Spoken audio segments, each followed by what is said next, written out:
HHN season is finally underway with the announcement of The Last of Us house and more to come. And with popular IPs like The Last of Us and possibly Stranger Things, that brings in a whole new crowd who have never been to HHN before. So let's talk about that.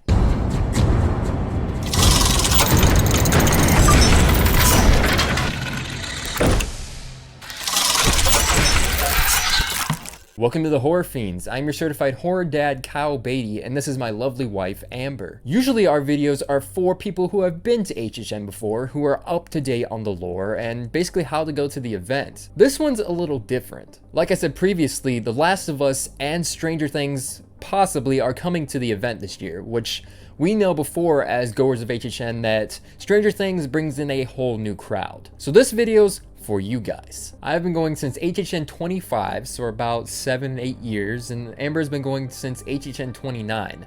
So we're a little up to date on how to go to the event, how to present yourself, what to bring, and things like that. So here's some things that you can bring to HHN as a first timer to be better prepared for the event and the weather and everything that it brings. So the first thing that you can bring to HHN, especially if you're going earlier in the event, like the beginning of September when it first opens, is going to be a portable fan. If you're not from Florida or Hollywood, if you're going to the HHN Hollywood location, it's hot and it's going to be hot. I know a lot of the event is at night, but there is a good majority of the event during the day. And in these states, it's very hot, especially in Florida. It's humid. You're going to want a fan. You're going to be in lines with a bunch of people. Crowds create more heat. And your only forgiveness is going to be rain if that ever happens. So make sure you bring a fan with you that we can stay cool and you don't pass out, that we can actually experience the event instead of the inside of a hospital. So the next thing on this list, and probably one I use the most, is going to be a Coca-Cola Freestyle Cup. Horror Nights usually has themed ones every year of a house or an icon, whatever's going on at the event. You're going to want to get one of those because once you fill it, you can refill it with soda over and over again throughout the night, or water. Or you can bring a reusable water bottle and get water at any of the Coke Freestyle machines because it's free and you can fill it up as many times as you want. The next thing you're going to want to bring is noise canceling earplugs. So if you do have sensory issues or anything like that, earplugs are probably your way to go because the houses can be very loud with their triggers and things like that. And if you want to be able to remember houses without closing your eyes and covering your ears the whole time, earplugs are probably your best way to go to actually appreciate the event as a whole. The next thing I would suggest is probably bringing a portable charger with you, especially if you're a vlogger like me or a photographer. That way your camera stays charged, or your phone, whatever you use, because they do have portable chargers you can buy in the park. But of course, at theme parks, prices are going to be a little bit higher than going to like Five Below or something like that to just bring a portable charger with you. So going the cheaper route is probably the best way of doing that. The next thing that I would bring is if you have any health issues or if you're just scared of getting a headache, bringing medications with you is always key. Just make sure they're in that pill bottle that they came in.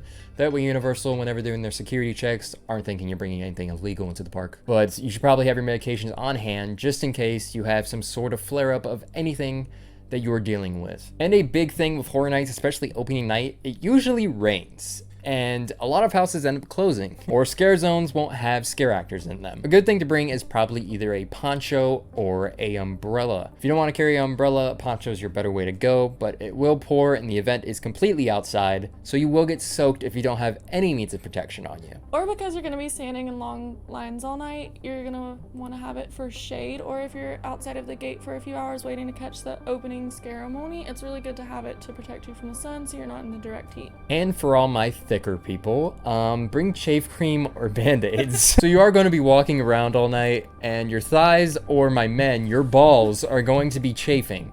And you need to have some chafe cream or some band-aids down there to really combat that, because you're going to be in pain all night if you don't take care of that. Next thing we're going to have, staying in the realm of comfortability, is going to be comfortable shoes. Like I said, you're going to be walking around all night. Horror Nights last like 8 hours, and you're gonna want some good comfortable shoes. That way your legs and or feet aren't dying by the end of the night, because I've been in that position where I'm walking back to the parking garage at 2 a.m. and completely dying. So make sure you pack some comfortable shoes, preferably probably memory foam in the soles. A big thing to also have at HHN is going to be the Universal app.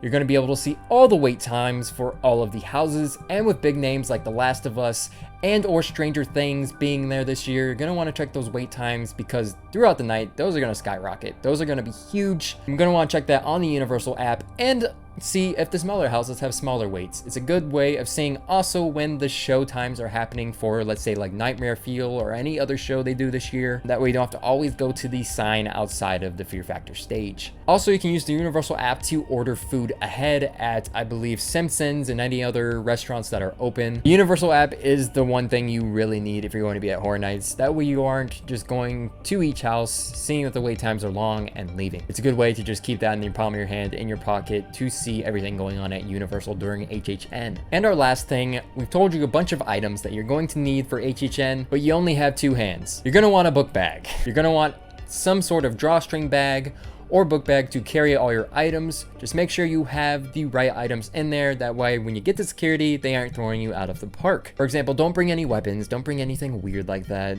You know theme park rules. Any theme park's not gonna let you in with certain things. Just make sure you follow those guidelines and just follow our guidelines on what to bring to HHN this year. So if you are a first timer going to HHN 32 this year, I hope you guys have fun. And if you see us in the fog, make sure you say hello. But if you like horror or HHN, whether that is in media, TV, events, music, anything like that, make sure you subscribe and hit the bell notification icon so you're always notified whenever we post. We have short content and long form content and a bunch of HHN 32 videos for you to watch if you haven't been updated up to this point. We are in the brink of HHN season now, with finally getting an announcement since Chucky of last year. So expect more videos on the channel about HHN 32. Also, you can follow me on Instagram, follow her on Instagram and Twitter. They will both be down in the description below. I post a lot of HHN content and horror content and photos of my lovely wife. But besides that, we will see you in the fog and we will see you in the morgue.